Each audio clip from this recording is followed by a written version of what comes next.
Good morning, everybody. Today's Wednesday, April 28th, and in the news, the Anchorage School Board passed a new anti-racism and equity policies last Tuesday, following testimonies from students, teachers, and members of the community. Both policies passed with a clear majority, although the school board members disagreed over the concept of critical race theory, which by end was not included in the legislation. In state news, last Thursday, the Alaska House passed a 2-year plan for funding public school districts across the state in an effort to prevent districts from temporarily laying off teachers. The bill passed 26-14 against opposition from the House's Republican minority, which will continue on to the Senate. Now we're going to toss it right over to Elliot and the rest of our Zoom crew. Hello, thank you for that, Bria. Hello to my favorite Zoom crew, my favorite guest in the entire world, Dr. Johnson, Dr. Allman, and Mr. Claymeyer. We'll start with Dr. Johnson. Do you have any updates for us? Good morning, Elliot, and everybody else. Good to be here on this Wednesday morning. Just one quick update. I think you all are staying probably more up to date than I am on things. So Sunday will shift and you guys can give the update. But the CDC put out some new guidance. And so when you're outside, the CDC says you don't have to wear your mask unless you're in a big, large group of people you don't know, which really doesn't exist in Alaska. We pretty much know each other all over the place. So that's great news. You can get outside and not have to wear a mask, especially athletes and folks like that. I don't know if Patrick's doing field track this year, but that'd be great not to have to wear a mask. So there you go. All right, that's all I have except for what happened today in history. I just can't let it go. 29 years ago today, what happened? Ooh, 29 years ago today. Let's see here.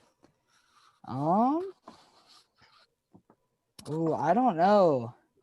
So, any of you read the book or watched the movie Into the Wild?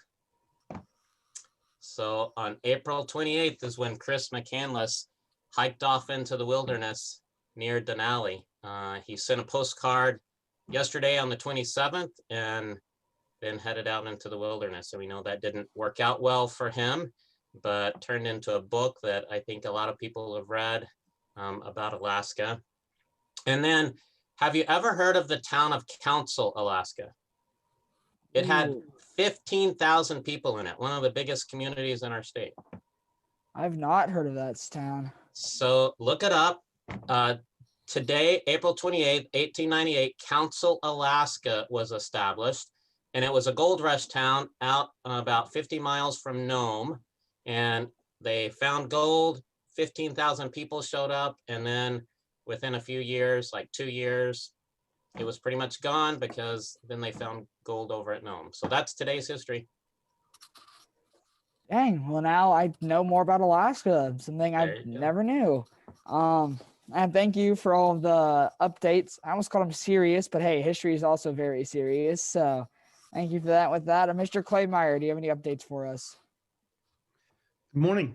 I am excited that we are getting probably near, I don't know if we'll ever be at the end, but things are getting better in regards to COVID. I was able to travel for the first time as NEA Alaska president to a school site. I went to Utqiagvik last week and I got to visit up there and do a listening tour with educators. And it was a really cool visit, not only having good conversations with teachers. And like I said, even though I've been in office since July, this is my first travel as president. And but also it was beautiful weather. It was sunshiny the whole time, 25 degrees. Of course, the obligatory tasting of the muktuk, and we saw a polar bear, so that was cool. But in the legislature, looks like they're turning focus a little bit more towards the budget a little bit, and the House passed a bill. We may have talked about this last week for early funding for education to separate that budget piece out, and then so hopefully that'll move forward in the Senate this week.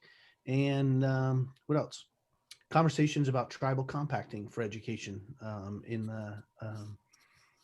the legislature this week as well. So looking forward to winding down for the school year. Our members, and I'm sure students too, have been feeling the pressure of school. And it's definitely been a tough year, and everybody I think is ready for a little bit of a break. Yes, it is definitely, as you said, good getting back to kind of a new normal, not having to wear masks outside in small groups and being able to travel more for NEA. So it's great. Yeah, school is definitely nearing the end, but I will say that the seniors will be staying with us through the end of the school year. So that's great. They didn't ditch us like they're going to ditch all of their other classes, aka graduate. So that'll be good. And it's also good to know about all of the stuff happening in legislature. So thank you for that. I want to say another thank you to all the wonderful Zoom crew. And for that, I'm going to hand it over to Bria. Thank you, Elliot. And that's all we have for today. Thank you guys so much for tuning in. Remember to tune into our other live show at noon. And as always, ask any questions to asktheden.org and have a great Wednesday.